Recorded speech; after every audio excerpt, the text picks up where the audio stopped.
And if I press the green one? Yeah. Wow, fantastic. I'm Charles Ainger. I couldn't have had a better warm-up act for what the things I'm going to repeat what Charlie's already said. But I lived in Lancaster Cohousing since 2015, so I speak from that physical and that people community background and experience. But recently we have also started looking in the village at looking for affordable housing through community land trust as well, and I'll talk about that. Co-housing is a wonderful thing to live in and to do, but by itself it's not going to scale up to solve the UK's housing problems. But it is a great way to innovate and try new ideas out and demonstrate new ways of doing things. So I'm a strong advocate of co-housing, but I also want to look at what we can learn from co-housing that we can translate into the much wider field of all types of communal housing, and indeed all housing design, and hence my title. It all starts with people, and in 2006, 4 of this group had an idea about doing co-housing in the centre of Lancaster. In 2010, after losing about 6 sites, they finished up with a long, thin site beside the River Lune at Holton, 3 miles outside Lancaster. And by 2012, we'd built the houses, and people have been living in them ever since. There are now about 55 people living within 35 households. The ages are from 1 year to well past retired, like me. There's a wide range of backgrounds. They come from Lancaster and from places all round. What brings everybody together is that they want to live broadly in a more social, ecological and sustainable way. But interestingly, and I'll talk about this later, there's a very diverse range of views about exactly what sustainability means to you within a diverse group. Fundamentally, and they're willing to share and help contribute to running things. So we are an intentional community. So how co-housing differed from the broad range of communal housing is the intent. It's set up by people who do the planning and intend to live there themselves, and there is a strong intent to share and build communal facilities and share management, as well as living in your own private house.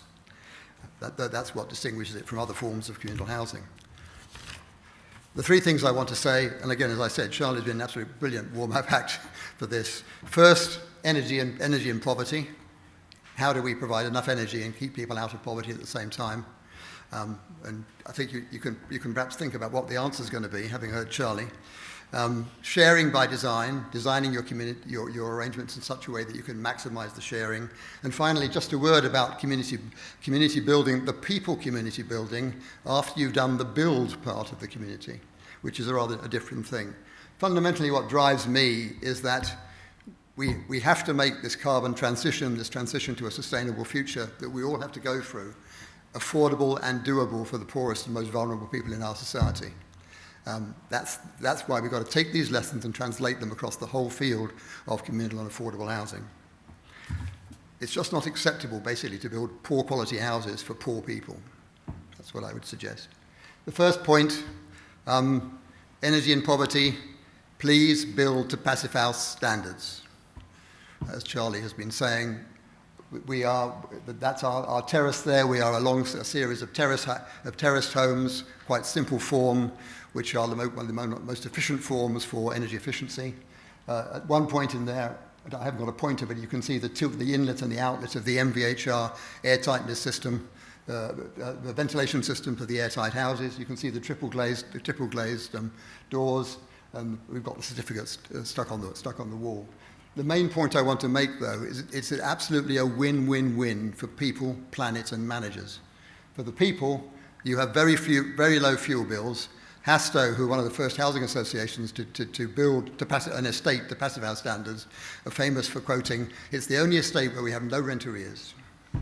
It's a really, really powerful issue on saving £1,000 a year on your energy bills if you're struggling to afford a house.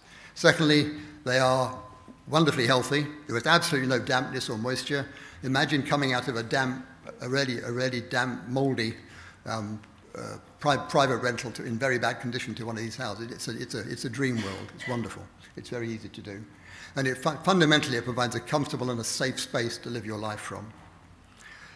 For the planet, it's zero CO2 emissions, and so or indeed net positive if you've got solar. You can put solar PV on and start generating more of your own power as well. And for the managers of the housing, it's also a brilliant win, because well-built homes, happier families, take care, stay longer, less rent arrears, minimises tenant voids, easy to maintain with good quality, well-inspected materials. It's an absolute win-win-win for everybody. So overall, we reckon on our costings for applying this to affordable housing that it might be costing about £100 a square metre more than a conventional building regs house. And that price is coming down as experience grows. So we made a list of at least 60 organisations in the UK who are already planning to build to Passive House standard. This is not new. It's well established. Please build your stuff to Passive House standards. That's the energy and poverty bit. The second bit is about sharing and design for sharing. Building a community, not a suburb, very much as Charlie was talking about the choices that he put to the people in Hook Norton.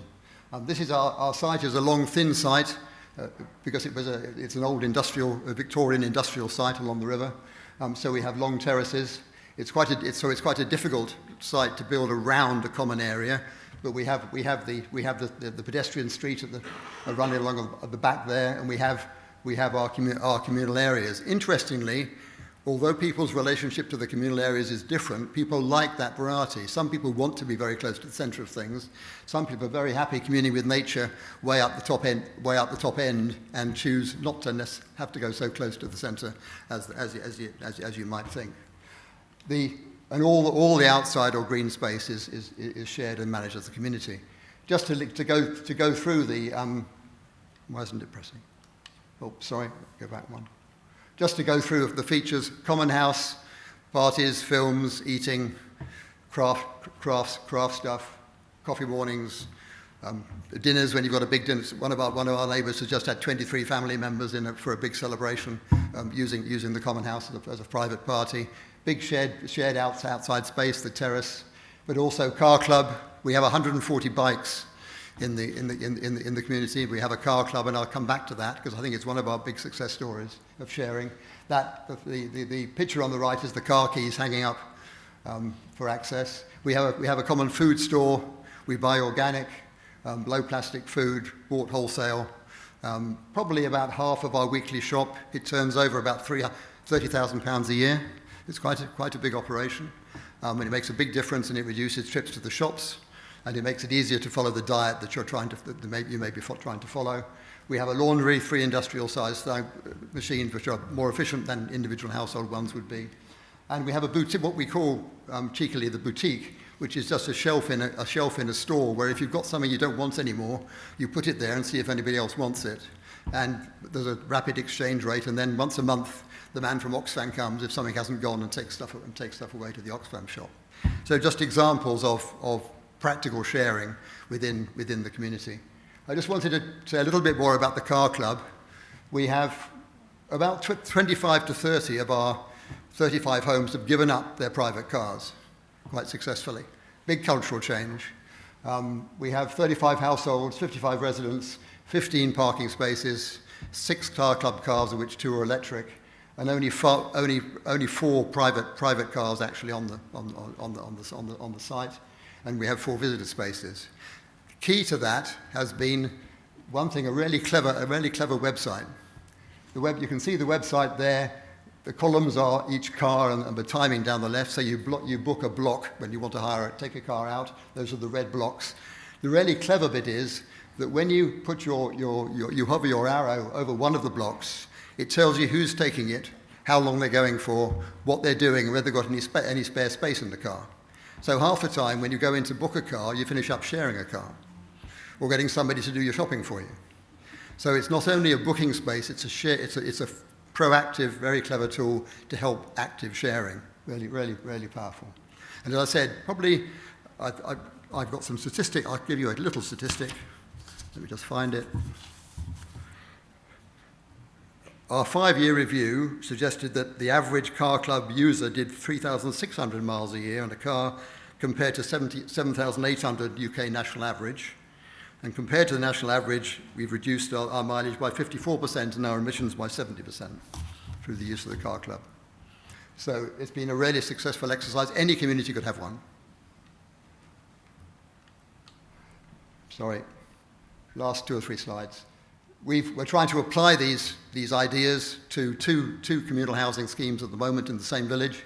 The one on the right there is Hulton Senior Cohousing, which is another co-housing scheme for people over 55. Common space, common house. The one on the left is our planned affordable housing scheme, 20 affordable houses. Everything's built to passive house, going to be built to passive house standards to get that poverty reduction issue in. Again, lots of shared green space. We'll see if we can set up car clubs. We want to do as much as we can to see what other sharing arrangements we can build into both of those different applications of these ideas. Finally, just one word about building the community. That picture I showed you at the beginning was at the stage of developing the vision and planning and build the co-housing, where you have a really strong focused vision, a lot of entrepreneurial spirit and risk-taking. I'm sure those of you doing it will realize that. And lots of plan, design, and deliver skills, as well as getting people together. The minute you've built it, you finish up with a different community building job. The Occupy, Live the Vision in Detail, Support and Thrive challenge. There's more than twice as many people. Diversity is strength, but their views are also diverse in how you plan the detail. One person thinks waste doesn't matter at all, somebody else thinks it's the only thing that matters. Different people's ideas of standards of cleanliness are different. Somebody thinks open source software is the only way to go, whereas everybody else is using Word. There's a myriad of things within sustainability on which you can actually disagree about the detail. So there's quite a lot of expectation management and compromise necessary within that process. And my point is twofold. That transition from one to the other needs to be expected, and it's an issue that you have to manage and deal with. And for co-housing, I think if you plan and expect that to happen, it's fine. But my point is, on any form of communal housing, that once you've gone in, community building exercise is equally fruitful and important to build a community and not just a suburb, as Charlie was talking about. This is what I've said: energy and poverty, build to a high standard, make win-win-win for everybody involved. Design for sharing, optimize the sharing opportunities you can have, and look at community building for the people as part of the overall community project, not just building the houses. Fundamentally, good, affordable homes in supportive communities provide the bedrock for everyone to live fulfilling, in-control lives and to thrive in what are going to be difficult times. This must include the poorest and most vulnerable in our society. That's why I'm here, basically. So thanks for listening. There are some pamphlets about some of these schemes out on the ACT table. There's a flat and a house or two for sale in Lancaster Cohousing, and there are places available in the senior co-housing at Halton. So thanks very much.